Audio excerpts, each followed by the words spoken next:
L'homosexualitat en el futbol professional ha sigut un tema tabú dins dels clubs esportius masculins i és un tema que encara queda molt per avançar. És per això que avui en el canal anem a parlar un poc sobre el tema. Tocó en Hugo Duro que le negó el gol a su compañero y ahora la réplica. Bueno, com molts sabreu, en el futbol, històricament, han sigut molt freqüents els casos comuns d'ataques d'homofòbia en estadis, a jugadors, càntics, discriminació per part de l'afició cap als jugadors, fent referència a la seva condició sexual. És per això que avui en el canal volem tractar aquest tema, perquè és un tema que es parla poc dins del món del futbol i que crec que és convenient per a un poquet visibilitzar esta xicoteta lluita que té que començar a evolucionar. Abans de començar, cal mencionar que en este vídeo ens centrarem especialment en el futbol masculí, ja que en el femení, com a aspecte positiu, sí que està molt més avançat aquesta acceptació de la bisexualitat, de l'homosexualitat, i en aquest sentit el futbol femení sí que seria referent cap al masculí. Primer que tot, el que tinc que preguntar-nos és quants futbolistes han eixit al mari, no? Quants futbolistes s'han declarat homosexuals, gais, i qui va ser el primer, no? Bueno, pues el primer futbolista que es va declarar gay, obertament gay, va ser el 1990 i va ser el futbolista anglès Josun Fasano. Va ser un futbolista prou important perquè el 1971 el Nottingham Forest, l'equip anglès, va pagar més d'1 milió de llibres per ell, i es va convertir en la primera persona de pell negra en pagar-se aquesta quantitat de diners. Però bueno, les grans expectatives que tenien sobre ell li va donar molta pressió i va començar a jugar mal i el seu rendiment va començar a baixar. I bueno, va començar a passar per una sèrie d'equips, baixant de categories. Quan ja va caure en l'olvid, el seu nom va tornar a agarrar força perquè en el 1990, com us he dit, en la revista The Sun d'Anglaterra va dir obertament que era gay, que era homosexual. Aleshores, quan ell se va declarar homosexual, va vindre lo realment dur, que és lo següent. Que quan ell se va declarar homosexual, antics companys d'ell van començar a tirar un poquet de merda sobre ell. Inclús el seu propi germà, que també era futbolista, va voler com desmarcar-se d'ell per por a que pensaren els demés que ell també era gay. Vos llegís textualment. Le ofrecí $100,000 a Justin para que no revelara que era gay. Se convirtió en mi archienemigo. Temía que la gente creyera que yo también era gay. Bueno, la qüestió és que va estirar la seva carrera futbolística fins el 1997 i en el 1998 va ser acusat d'abuso sexual per part d'una adolescent i Justin va escapar d'Anglaterra per no ser capturat i el 2 de maig d'aquest mateix any se va suïcidar. Aleshores, diguem que la primera persona que es va declarar homosexual en el món del futbol també se va suïcidar. Després també hi ha altres casos de futbolistes o esportistes que també s'han declarat homosexuals, però ja ho feien quan quedava molt poca etapa futbolística o quan ja estaven retirats. Com per exemple el francès Olivier Rougier, que va fer la carrera entre els 70 i els 80, però no va ser fins el 2008 quan va declarar que era gay. Encara així també va dir que aquesta declaració de que era gay li costava el puesto en el Nancy en els anys 90. O sigui que ja veiem que els primers casos patint unes conseqüències quan se declaraven. Més actualment, perquè han hagut uns futbolistes que sí que s'han declarat homosexuals, però persones comptades i de divisions molt baixes. L'estiu passat, Jakub Jankto, futbolista del Getafe, però que està cedit en Sporting de Praga, es va declarar en estiu que era homosexual. Digo lo següent: tengo un trabajo que he estado haciendo lo mejor que he podido durante años, con seriedad, profesionalismo, pasión, como todos los demás. Yo también quiero vivir mi vida en libertad, sin miedo, sin prejuicios, sin violencia, pero con amor. Soy homosexual y ya no quiero esconderme. Así lo rellevant és que és un futbolista en actiu i que en principi, perquè està cedit, però en principi pertanyeix a una lliga important com és la Lliga Espanyola. És més, Jankto s'ha convertit en el primer futbolista que juga en la Lliga Espanyola en declarar-se homosexual i el segon en Europa. O sigui que, perquè vegeu el número reduït de persones que es declaren homosexuals en el món del futbol. Sense anar més enllà, fa just una setmaneta, en l'ascens del Marbella a segona RFF, el porter del Marbella va publicar en el seu perfil d'Instagram una foto besant-se en la seva parella declarant-se que era homosexual, lo qual, el que més recent és en Espanya, que seria el segon, però perquè vegeu lo poc que n'hi ha. Per mencionar altres casos, també està el cas de Josh Cavallo i Jack Daniels. El primer era un centrocampista del Adelaide United australià i el segon és delanter de Blackpool, un equip de segona divisió anglesa, per situar-vos, que també ja té unes categories un poc més altes. O altre cas, ja per a mencionar també, Anton Heisen, un suec que va ser declarat homosexual en 2011 quan tenia sols 20 anys. Va ser el primer futbolista escandinau en donar el pas. Es más, ese mateix futbolista, en una entrevista en Offside, va a explicar: sé que todo será distinto después de estas declaraciones. Existe gente que no puede vivir con los homosexuales. Puede ser el caso de que un club se interese por mí, pero un entrenador puede cambiar de idea al descubrir que soy gay. Pero eso no me importa. Pueden llamarme como quieran en los estadios. Eso me dará más motivación para jugar. A día de hoy, ¿cómo está la cosa? Esa homofobia segueix existint en el món del futbol. Pues, lamentablement, vaig a dir-vos alguns casos de casos recents que han passat i que denota que segueix havent esta homofòbia. No? En 2015, per exemple, la Federació Turca de Futbol va ser condenada per la justícia d'aquest país pel tracte discriminatori que va patir Halil Ibrahim Dinsdag, ¿vale? Ahí l'idioma poc mal, que li va ser retirada la seva llicència arbitral en el 2008. Una vegada va dir que era gay. També en Amèrica Llatina, països com Argentina, Brasil, Xile, Mèxic, Perú, en 2018 van ser sancionades les seleccions per càntics i insultes homofòbics pronunciats durant la classificació del Mundial de Rússia celebrat aquest mateix any. I també és de justícia comentar, així mateix en Espanya, ¿vale? El cas d'un àrbit espanyol, ¿vale? Jesús Tomillero, que va declarar la seva homosexualitat en 2015 i va rebre una oleada de crítiques en tots els estadis als que anava i pitava, dient-li de tot, van insultant-li, ja podeu imaginar, arribant al punt inclús d'amenaces de mort. De fet, va tindre que abandonar el món del futbol i més d'una vegada va tindre que rebre protecció de les forces de seguretat de l'Estat per a poder eixir dels estadis. O sigui que... També mencionar que 2 anys després, este mateix àrbit, ¿vale? Jesús Tomillero, ha tret un llibre, ¿vale? Que es diu Bola sin barreras, en el que explica la seva història per ajudar a altres homosexuals a perdre la por i eixir de l'armari, no? En aquests ambients. I en aquest mateix any, també per que us sapigueu, va fundar una associació que es diu Roja Directa per a combatir l'homofòbia en l'esport. Per exemple, Francesc Olivier Giroud, ¿vale? Delanter, en 2018 va declarar que la realitat, la dura realitat, és que és impossible ser obertament homosexual en el món del futbol. Va dir que atribuïa a les burles i la pressió social dins del torn futbolístic que existia i que feia que moltes persones homosexuals preferiren no eixir de l'armari, no? També, en altre cas, el futbolista anglès Deney va dir a la premsa en juny de 2020 que hay al menos un gay o bisexual en cada equipo de fútbol. Y va revelar la preocupació que tenen estos en revelar la seva orientació sexual.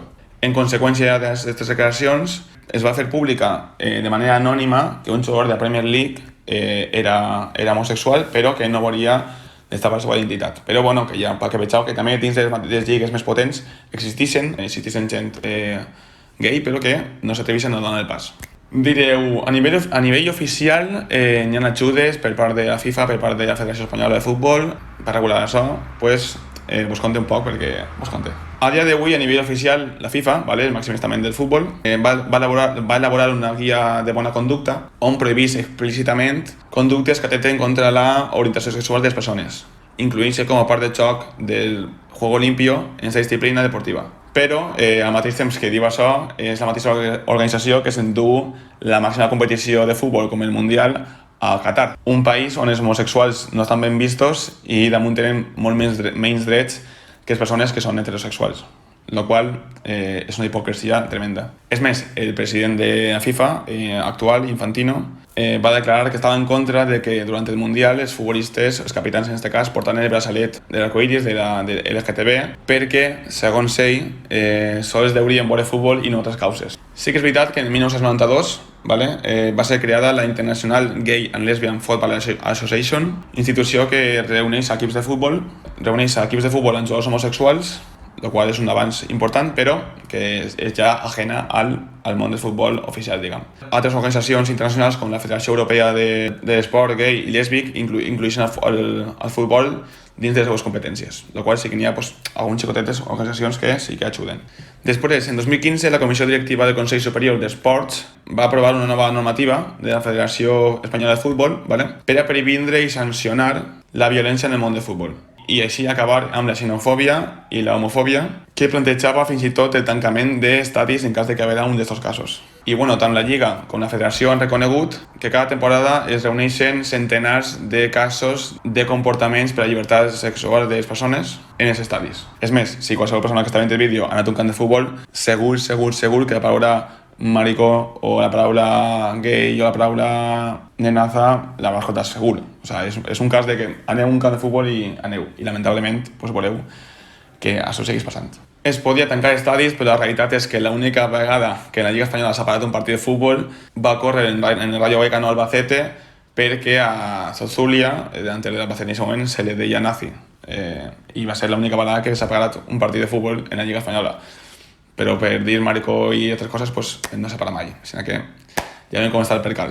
A més, que aquesta mateixa federació, la Federació Espanyola de Futbol, és la mateixa que al mateix temps que diu que denuncia aquests casos de xenofòbia i homofòbia, s'endú una competició espanyola com la Supercopa, Aràbia Saudí, on ser gay o homosexual està condenat en pena de mort, el qual pues així que mana és diners. Sí que és veritat que hi ha certes reivindicacions, ¿vale? Especialment des del futbol alemà. En 2021, més de 800 jugadors, directius, presidents d'alguns equips de la Bundesliga van fer una campanya contra la homofòbia en el món del futbol, dient que, bueno, pueden contar con nosotros. Sí que és veritat que en Alemanya sí que per part d'afició sí que hi ha més implicació en aquests casos. ¿Vale? També existeix el Sant Pauli, ¿vale? Que és un club que està al costat de estos casos de LGTB-fobia, també racisme i tal, i també ajuden pues, de vez en quan econòmicament i socialment en aquests casos, ¿vale? Eugeni Rodríguez, ¿vale? President de l'Observatori contra l'Homofòbia, va dir fa poquet que un dels problemes per a que aquestes coses ocorreixen, aquesta homofòbia ocorresca, és que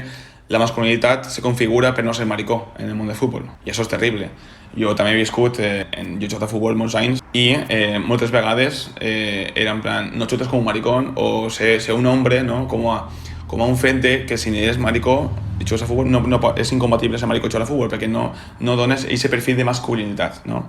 El problema també és que aquests insults homofòbics i machistes no prové sols dels aficionats. Sense anar més enllà, alguns futbolistes també han propiciat actes lamentables. Per exemple, Ivan Rakitic, ¿vale? El futbolista de l'actual Sevilla, que ha jugat en el Barcelona, va dir en 2014 unes declaracions que deien: respeto a homosexuales, pero no quiero a esa gente en el vestuario. Respeto igual a un homosexual que a un negro, a un gordo, a un enano, pero a ser posible prefiero no tener a gays en mi vida. Lo qual, pues, bueno, ho fa tot més complicat. O recentment els tuits d'Iker i Puyol fent bromes respecte a això. El que fa al final és fer més complicat que es donen casos de visibilitat de LGTB. Però, a banda de tot això, què impedeix als futbolistes declarar-se obertament gais? Pues n'hi ha una sèrie de coses. Ja siga fosques clàusules en els contractes, que també pot ser, el temor a la pèrdua de contractes, ¿vale? Perquè ja sabem que en el món del futbol hi ha moltíssim negoci i no sabem si les marques, al de cas homosexuals, bueno, no sabem, no. Segurament, a de cas homosexuals, perden aquest interès en voler patrocinar a un futbolista o a un equip. Lo qual és lamentable, però és el que n'hi ha. La pressió dels propis clubs, ya perquè hi ha molts clubs que diguen no lo hagas porque a saber la repercusión que tiene. La gradería, ya saben que en España, per exemple, la majoria d'aficions ultres són de ultradreta i, pues, òbviament, no arribien bé que un dels seus futbolistes fora gay. I com va viure un futbolista, com va dir un futbolista que és gay, si després el Mundial es juga en Qatar. Un futbolista de primer nivell, en quina seguretat va declarar-se gay si després té que anar a jugar el Mundial a Qatar, ¿no? O sea, es que son cosas de... Tenen esa lògica, és normal que n'hi hagi estos pocs casos, ¿no? En resum, que un futbolista o esportista siga declarat com a valent per parlar de la seva sexualitat, diu molt de lo molt que es queda per avançar, ja que és molt trist que una persona tinga la necessitat d'explicar la seva orientació sexual, quan tindria que ser algo que no tindria que importar si és homosexual, si és heterosexual o qualsevol cosa. I és per això que és molt important que es comencen a donar casos de visibilitat, ¿vale? Ja siga, bueno, futbolistes de menys nivell o de màxim nivell, però sí que és important que estaria molt bé que futbolistes de major nivell, que poden ser referents per a moltes persones, si són homosexuals i es queden al mari, i si no són, també, que compartisquen i que respeten i que ajuden a recolzar aquestes iniciatives. Perquè, clar, hi ha molts futbolistes heterosexuals, ¿vale? Però que no ni es mullen ni res, pues també estaria bé que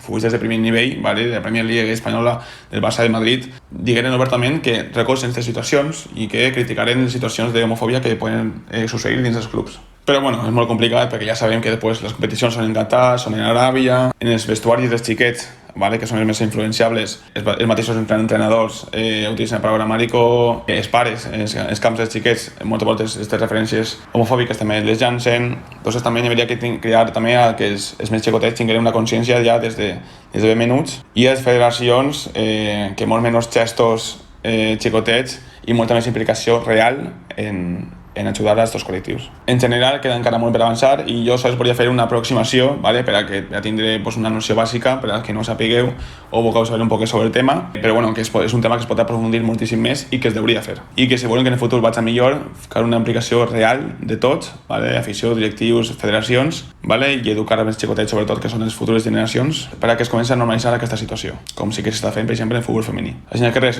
és una qüestió de tots i totes, ¿vale? Canviar això per a que en el futur vagi millor. Ja sabeu que si vos ha agradat, doneu like, compartiu, que és un tema interessant i important, que la gent pues, se'n sàpiga i prenga consciència sobre la situació. I res, és un vídeo un poc més seriós i tal, perquè el tema ho demana, però que bueno, espero que vos hagi agradat. Ja sabeu que portava temps sense muntar vídeo, ¿vale? Però bueno, ara en el canal se venen coses molt guais, ¿vale? Ja veurem que estarà molt guai. Estic pujant també coses en TikTok, o sigui que també seguim també per TikTok, bueno, o Instagram, però molt clau que en tot el meu s'ha ensenyat algo de futbol per ahí, o sigui que si us interessa, seguiu-me. I res, espero que us hagi agradat, compartiu si us ha agradat, doneu like i res, que se vegem en el pròxim vídeo. Moltes gràcies i adeu.